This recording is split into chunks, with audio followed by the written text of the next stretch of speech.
Good morning. My father used to tell me that one of the worst traits we humans have is the tendency to see others as they used to be.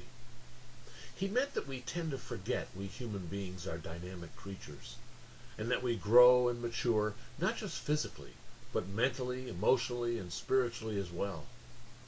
But keeping up with another person's growth is hard work. We actually have to pay attention to him or her. It's so much easier just to stick the other person into a mental cubbyhole, slap a label on them, and assume they'll never change. It happens all the time in the workplace, in the classroom, and especially at home. Parents do it to children. Husbands and wives do it to each other. In fact, the closer the relationship, the more likely we'll continue to see the other person as they used to be. It does seem to make life easier, doesn't it?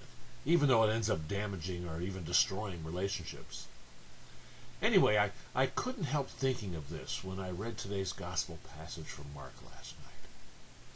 How did Jesus put it? A prophet is not without honor except in his native place and among his own kin and in his own house. In other words, the better they knew him when, the less likely they'll accept him now. Some dioceses recognize this and never assign a priest to the parish in which he grew up.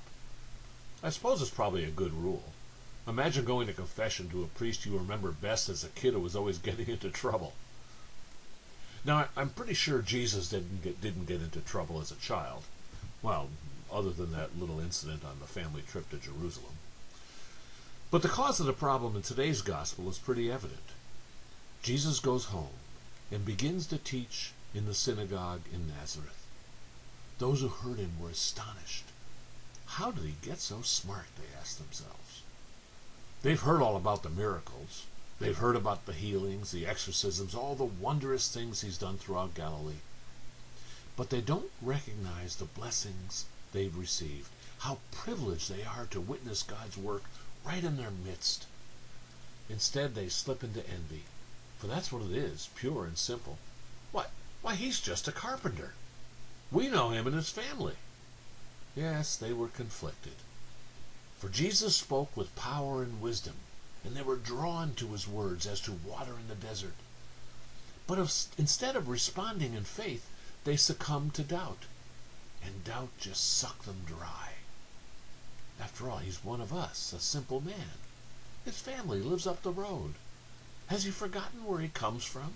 How dare he put himself above us? We know what to expect from our own. How does Mark put it? And they took offense at him. They took offense at him? Why? Because he was doing harm or causing trouble? Not at all. Because by their own admission, he was doing wonderful things. Is it an offense to have such wisdom and gifts? Well, for people whose spirit is a spirit of pride, yes, it is.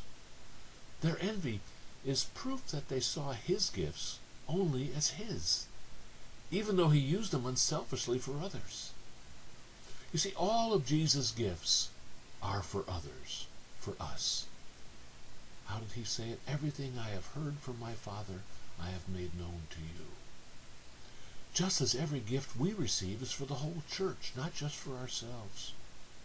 St. Paul likens us to the different parts of a body.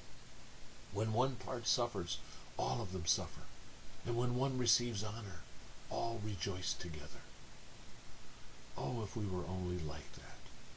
But too often we're like the people of Nazareth, aren't we? A knowing people. A people so full of certainty we have no vision. A people so sure we already know that we don't see. A people who stop listening before the first word is spoken.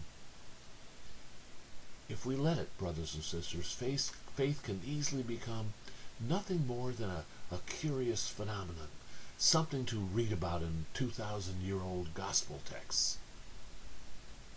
Let's not be like the people of Nazareth. Let's pay attention to God. He's with us always, even the most ordinary moments of our lives. Let's pray that we'll always recognize him and see him in our lives. God love you.